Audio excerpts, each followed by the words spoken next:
And as I said, I worked in finance in corporate America for about 15 years, and I was also a financial advisor for a while with Edward Jones. So I've got the both worlds. I've got the selling and the financial products. You know, I've been in that world, but I've also been in corporate America, which is what we're going to tap on tonight. You know, the different statements, and we're just going to be covering 2 statements tonight, but there are a total of 4 that are critical when you're running a business.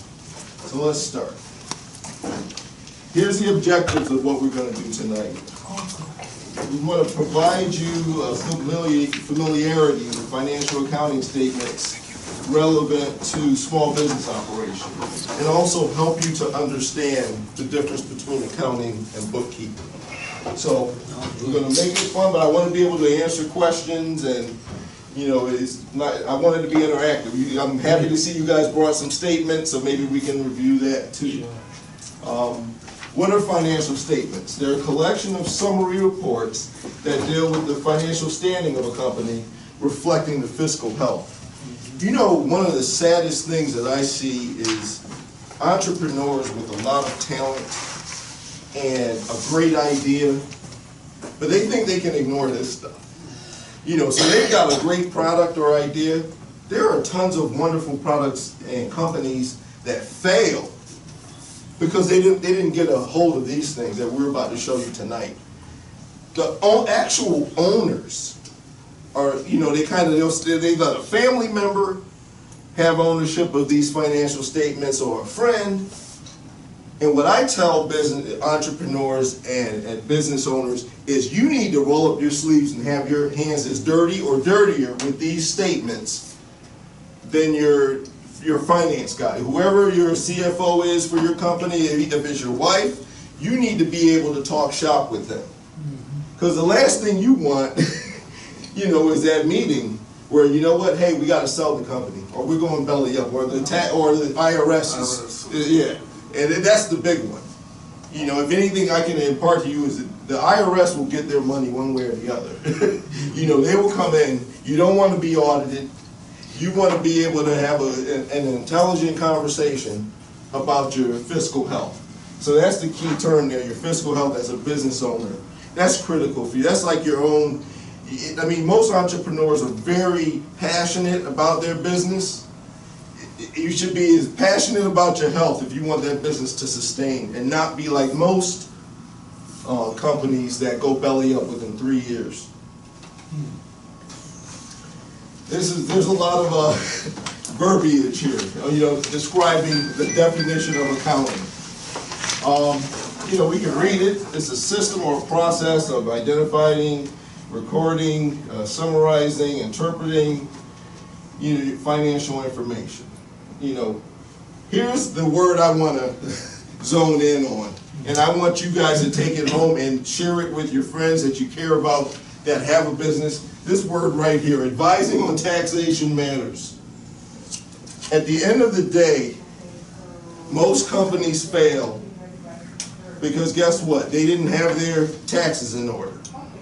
So when they go in and they go to pay that first tax bill, you know, they nearly go bankrupt because they weren't analyzing their reports.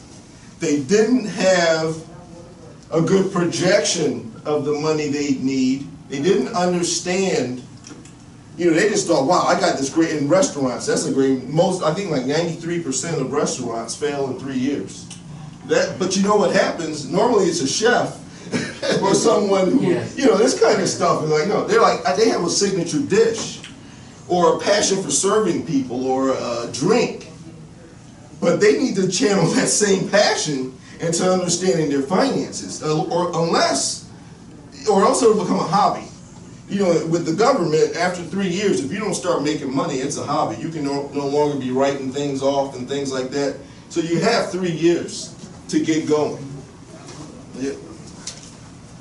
Bookkeeping. Now this is what I think most of us are very familiar with. A systematic recording of financial aspects of business transactions and appropriate books or accounts. Again, that's a textbook definition. I'll tell you what it is. It's the person with the tin can with the money in it and the checks, and they're paying the light bill. you know, and they're paying all the essential things to keep you in business, and they're keeping the day-to-day operations going. You know, they're cutting paychecks to people. They're paying vendors. That's what the bookkeeper does. So that's a little different than the accountant. Now, they do work hand in hand. Sometimes they're the same person. I don't recommend that. That's a little bit too much power. Yeah, go ahead. Is bookkeeping in the office and accounting, company accounting? Yes, yes. Bookkeeping is front and center. Right there, okay. Right there, your bookkeeper is keeping a tally of everything going on. But again, my recommendation is that they're kept separate. The people that are concerned with your accounting is not the bookkeeper, because it's just human nature and the way things work. It's good to keep things separate. You know, we're going to talk about the bookkeeper wouldn't produce financial statements. Exactly. Now, the person who produces those financial statements will go to the bookkeeper and say, "Hey, I need some detail." That's how we do it. Yeah, I need some detail. But so yeah, we have the difference here. You know, the bookkeeping is basic recording and record keeping. You know, so day to day as a business owner. You know, again, a lot of business owners, unfortunately, are hands-off even with a bookkeeper. You know, they go in, you know, they don't go in day to day. They go in when the sky is falling, and they're like, "What happened? You know, where's the money? You know, what have you been doing?" It's like, well, if you would have been meeting with me on a regular basis, you'd know where the money was. Whereas accounting is more comprehensive, and it has a standardized GAAP reports that, you know, the IRS uses and things like that. So again, it's a difference. That's a basic, you know, keeping the lights on, paying the workers and things like that. And accounting is the overall fiscal health of your business. Now, in our case, that we have to, for our nonprofit group, we need to be audited every year. That's right. So the accountant makes reports with our financial manager, and then to the auditor. So Yes. it's a kind of a team concept that we're. It's a team, and you know what, with that, so you have a 501c3. That's right. That's, I tell you, that's the fastest way to get in trouble is to not have a good accountant and a good system there, because the government is basically saying you're a tax-free entity. Exactly. And guess what? The government doesn't like that. they want money, you know. So they actually will fine you if you don't get your reports in. You know, even if you don't owe anything, you know, they'll fine you just for like missing deadlines and things like that. So yeah, it's very critical with the 501c3 to you know, just have a great system. You know, folks working together. Integrity, again, you know, this is what I was talking about before. Keep these duties separate, you know, as a business owner. Because what can happen is even your own cousin, you know, they're going to show you the reports, and they're responsible for cutting the checks and handing out cash. You know, maybe a $20 bill or whatever winds up in their pocket going home every night, and before you know it, you know, you can look at the newspaper at Hartford with some things that have happened lately with that. So, you know, it's good to just keep some integrity and keep it separate. The auditors give me good idea. Yeah. They keep us on. Now, these are the four major financial statements. We are going to talk about the top two. And maybe in a future iteration, we'll go in depth a little bit if you folks are interested into the statement of cash flows and owner's equity. And I'll briefly, you know, we don't have a slide for those two. I'll briefly explain what those two are, but the top two are the most critical, you know. So the balance sheet is a snapshot in time or a reflection of your business, okay? And it shows your assets, liabilities, and owner's equity at the end of the day. So a balance sheet for a business owner, for a shareholder, you know, that's a long-term document you're looking at. That's something that, you know, it's not liquid, like a statement of cash flows, that's money's going in and out. It's like the buildings you own. It's the major credit cards you took out on the business when you first started. And so now, the things you own, you know, your assets, it's your liability and equity. that you come up is what your assets are there. Now I'm gonna go, you guys can't read these things, but again, I kind of described some of the things that are in there. You got your mortgage, some of the land and buildings you invested, the cash that you have on hand. You know, and then if you're a corporation, you have stock and retained earnings. Profit and loss statement. This is one that a lot of savvy business owners do keep their hands dirty with, because it's cash in and cash out. So even if they aren't talking to their bookkeeper every day, you know, this statement will give them an assessment of how things are going. However, I caution you, you've got to do a combination of these statements, and in fact, I'll go back a couple slides to talk to you about these two quickly. The statement of cash flows and the statement of owner's equity. Your statement of cash flows literally is what it says. It's the money coming in and out every day. It's a check you got and then a check you had to pay. That's material, labor, and everything that comes in. Yes. Everything.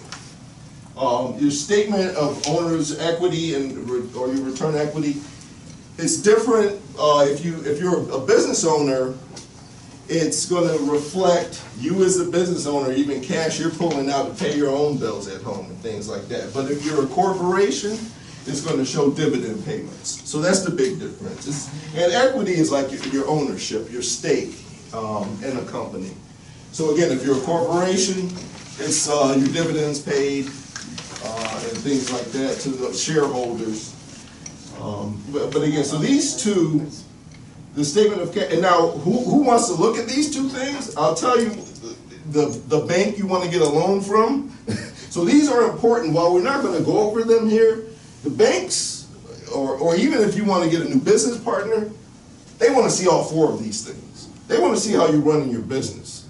They want to see, if they look at their balance sheet and they're like, whoa, these guys have an awful lot of debt out there. What are they making money? What are they doing with their money? Well, they go in here and they see that you're paying yourself $100 grand a year and all you're making is 110 grand. Well, no wonder. You know, I'm not going to invest in that company. You know, so they do an assessment of all these reports. And Michael, could you explain the last one again? Again, the statement of owner's equity essentially is how you are spending your money. You know, I'm going to bring it down to those terms. It's what you need to run the business, and then, well, what did you pocket on the side? Oh, okay. Now, for a corporation, you know, you have Wouldn't a P&L show you that though? a P&L. Yes, a P&L would. But this one gives you. It's a real flat document. There's like literally like 4 lines on it. Okay. So when you see this, it's easy for me to make an assessment of your business. I see, here's what you need to pay, here's what you pay. It's a synopsis of everything, like Right, collapse, exactly. P&L. And here's what you took out for yourself, or if you're a corporation, here's what you paid your shareholders. You know, so that way I can analyze your business and how you, just your overall philosophy. Okay. That makes sense, okay. Yeah. Now we get it. So, you know, now we'll get to the income statement. You know, cash in, cash out, it shows your profit or loss. Now, when you see that, it shows a profit or loss. A business is organic. You know, if I'm starting a brand new business, I may be showing a loss for 2 years, 3 years. Because, well, well, first of all, I need to clarify, I'm not an accountant, and we're going to tell you later on, the best advice we can give you out of all this is to get a great CPA. Stay out of jail, because the government doesn't play around with your money. That's city, state, and federal. But, yeah, you know, eventually, but like I said, don't forget, after 3 years, the federal government says you're a hobby. If you're not making money, you know, so people will play that game, but I would say the lion's share of businesses really aren't that profitable. If you think about what you need to do to start up, you're taking a loan, you're taking loans from family members, friends, banks. And the startup costs that you have to Yeah, so now, and then you take that loan and you invest rent in a business, and you gotta pay people. Gotta You get know, computers. yeah, and this is all before you made your first sale, you know, so, you know, that's what this statement will say, but that's what I mean by it's organic. Initially, it's gonna show you a loss, but that's, you know, through its life cycle. Eventually, if your business is sound and you had a great idea, you know, you did good marketing ahead of time, and you found out there is a customer base for your product, then sure, eventually we'll show a loss, but we'll get that profit. And here's an example again. I know you guys can't read it. I'll read some off. It has your revenue, all your sales that are coming in, your cost of goods sold, so it's your purchases, your inventory, all the widgets you need to create whatever it is you need, your expenses like advertising. Now, and I'll tell you, one of the things that was shocking to me about when I first started working in corporate America, it literally shocked me. And then I understood better when I'm reading the paper about layoffs and stuff. Do you know that between 70 and 80% of most corporations, their primary expenses are salary Health benefits. and benefits? And you know what? When the big cheese comes down and says, hey, cut the budget, guess Salary what? gets cut. You're taking a razor blade and cutting these other things out. When I'm telling you between 70 and 80%, so that means possibly $8 out of every dollar you're spending as a business owner is going to salary and benefits. So now you got $2 that you're going to try to cut. You can't do that. So that's why, you know, a lot of these businesses, you hear about these layoffs. That's why it happens. You know, most of your money. You're right. And people aren't ready for that. And then people want to cut corners. So here's what happens, right? You call that down on his luck cousin or whatever to come help you out or whatever, and pay them basically nothing to come get your business going. The results, though, you know, will show that. You get what you pay for in life. You know, so what I tell people is go ahead, if you look at the market and there's analysis, you go to monster.com as a business owner, and you pay them like $50 and they'll show you market analysis on what employees are making for any position you're hiring. It's worth it to go ahead and do that. Because if you want to pay someone below what market is, you're not going to get the top person. Wants to come, Yeah, exactly. So it's worth it to me. And then why would you want to shortchange people anyway? A lot of, you know, some people are just so greedy, and it's like, you know what? If I'm paying someone good money, then they can come buy my products too. You know, it used to be a social contract we had. Nowadays, it's just all about me and my two buddies. We want to be rich, you know. But the reality is, if people knew how economies worked, if you're employing people, you know, anything in life, you get what you pay for. well, exactly. You know, you look at a company like Kodak, for example. Kodak, when it was in its prime, was a $20 billion company. It's since gone bankrupt. But guess what? They employed about 45,000 people. Kodak did. Now you got Instagram. They had 30 people, and they were sold to Facebook for $20 billion. So they had 30 employees, whereas Kodak had that 45,000 people. I grew up in North End of Hartford. That's a neighborhood. That's a thriving part of a city. You know, so I think we, you know, as an economy, have to go back and think about, you know, where we're headed. Okay, statement connection. So each transaction in the P&L statement affects the balance sheet. The income statement equals financial performance. Your balance sheet is your financial health. How you perform determines how healthy your company is. Again, as a business owner, after you guys go out tonight with these presentations and you tell someone you came to this, I implore you to just share with them. Get your hands dirty with these documents. Know them as well or better than your CFO. You don't, me as a person, I've been in management in companies, and the last thing I ever wanted was a surprise. You know, so you as a business owner, that should be the very last thing you want, you know, as a surprise, something that someone can come pull the rug from under your feet because you weren't paying attention to these documents. So use these to help you. And here's the one thing I didn't touch on that's critical. Make projections. If you guys saw the army of people that corporations employ to just project.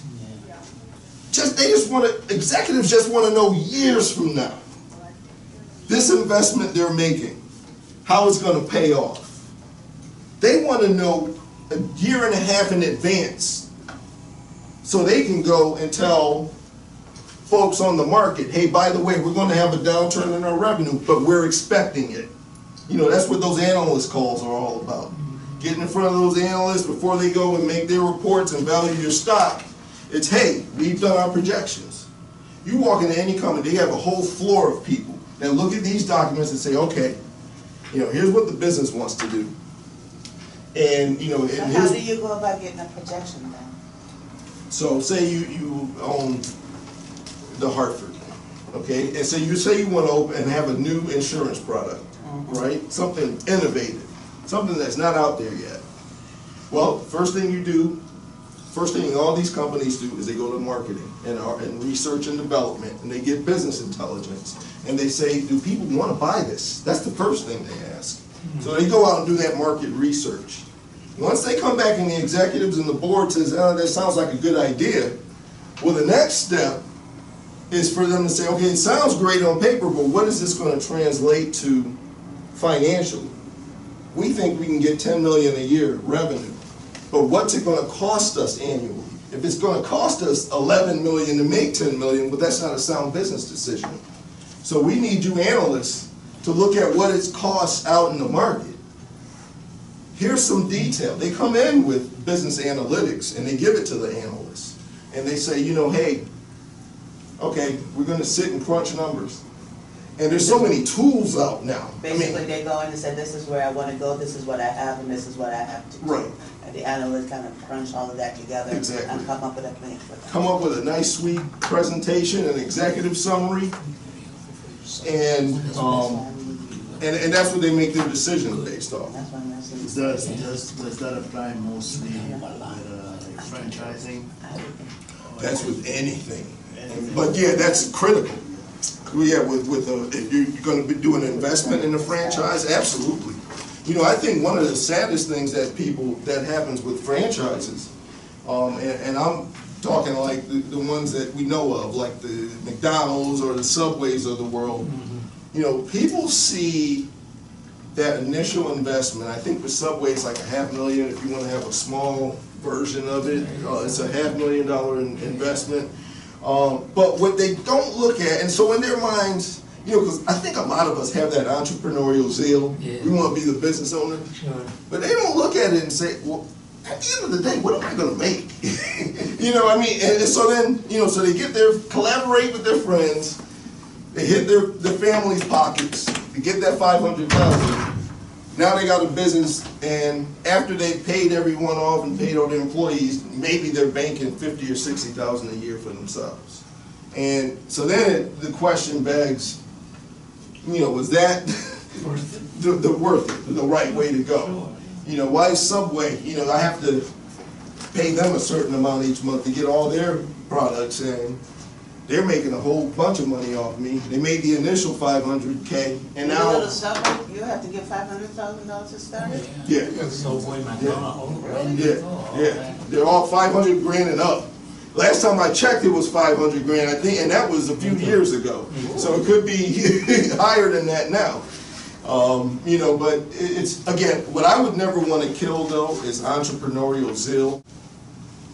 Okay, and then here's the final thing, this, please, even if you can find one that will do some pro bono work for you, I implore you to sit down with your financial statements and talk to an accountant. I am not an accountant, but I'm an MBA, I'm a finance guy, I do all the reports, but these CPAs, they know the ins and outs, the legal stuff that'll keep you out of jail, and that'll keep your business thriving. It's worth the investment. What's that saying about lawyers? If you represent yourself, you have a fool for a client or something like that. I say the same thing with, a lot of people think, you know what really boggles my mind and is fascinating to me is people give blood, sweat, and tears to form these companies, and then they think they can go buy a piece of Quicken software and just plug in some numbers, you know, and that's it. There's a reason that CPAs, that's a thriving job, that's business Private proof. industries. You don't hear of CPAs being laid off. You know, because guess what? Eventually they pipe into the taxes. And so the government's, even in a down economy or up, the government's getting paid and the CPAs are there to help you navigate that. Sure.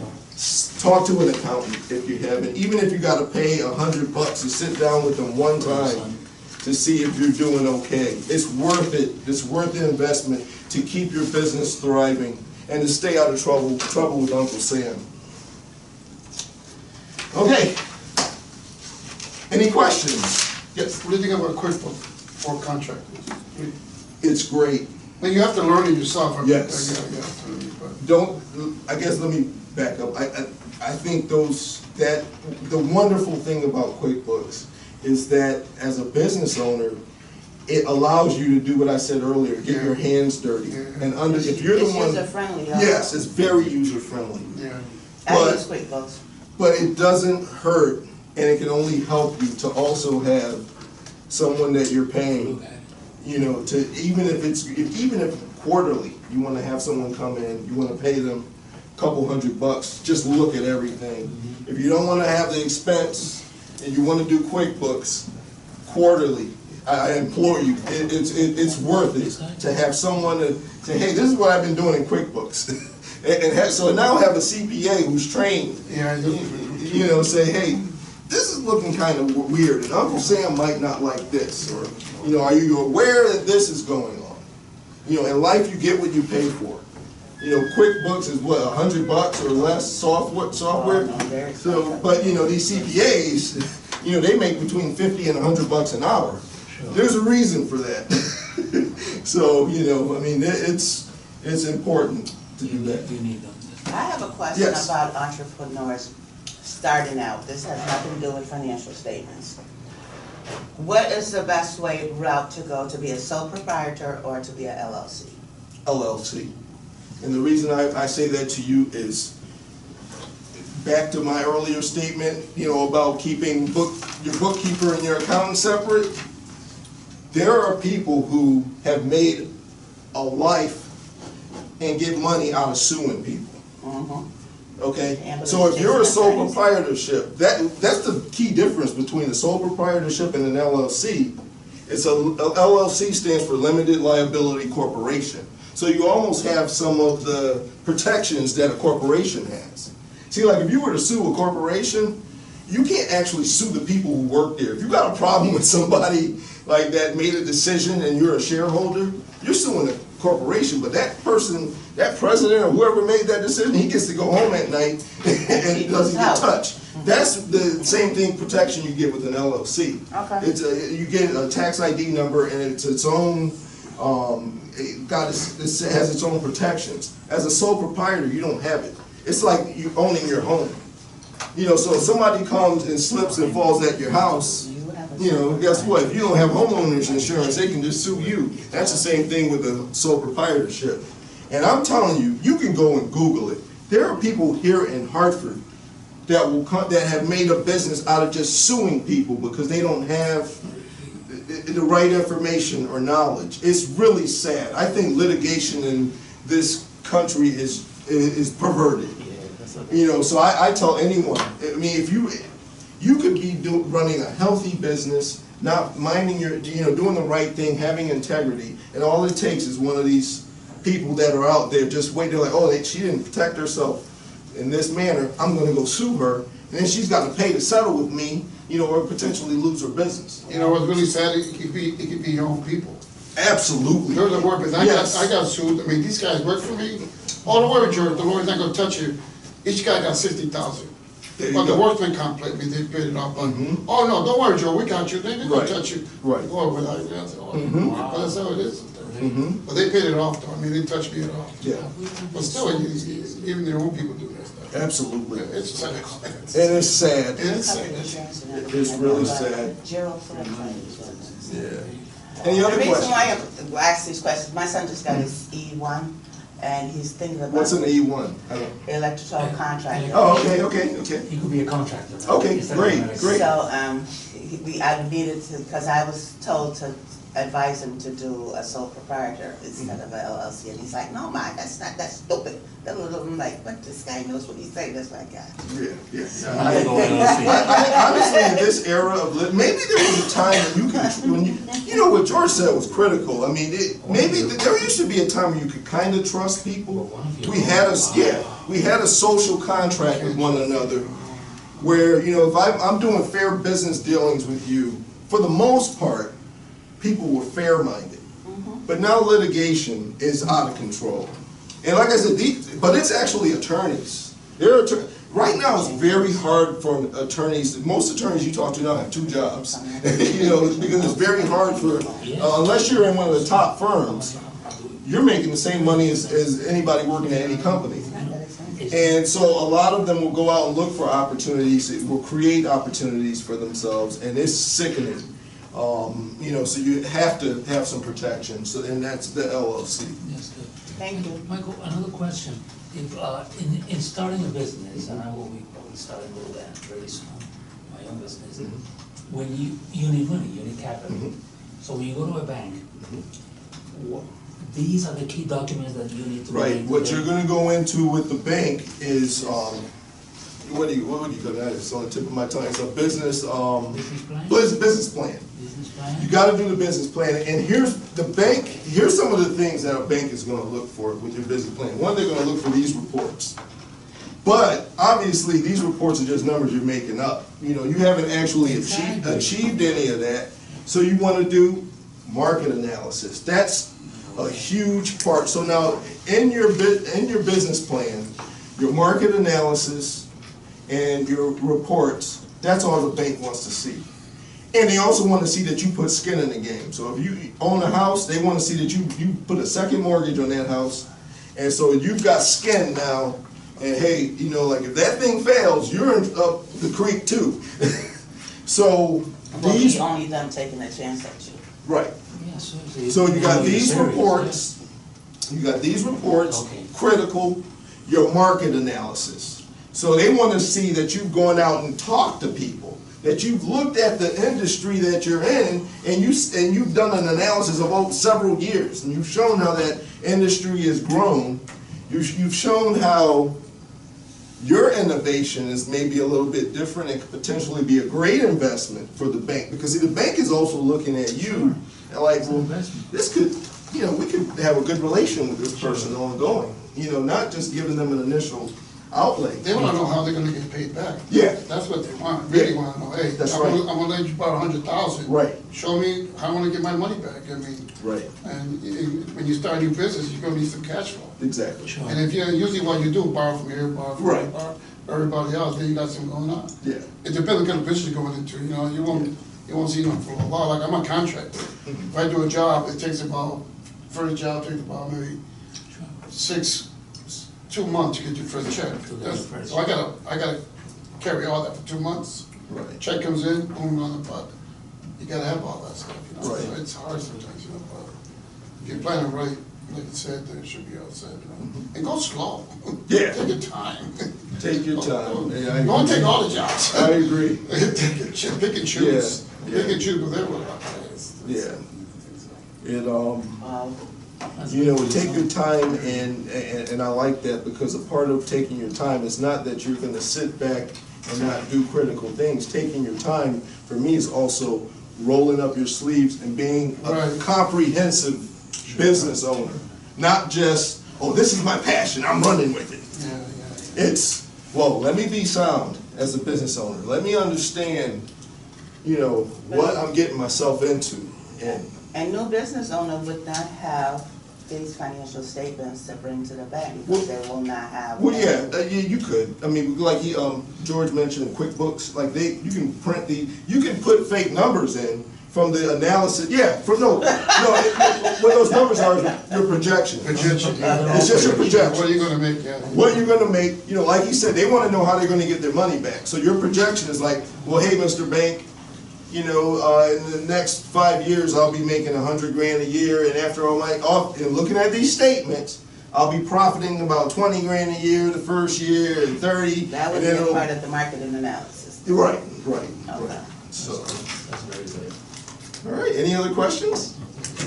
Well, hey, thank you so much for coming on this rainy night. You know, again, I know this isn't the topic that's gonna bring people in. We're gonna ask you, to do a quick survey for us, if you guys sure. don't mind. Yep. And we also have a sign-up sheet here.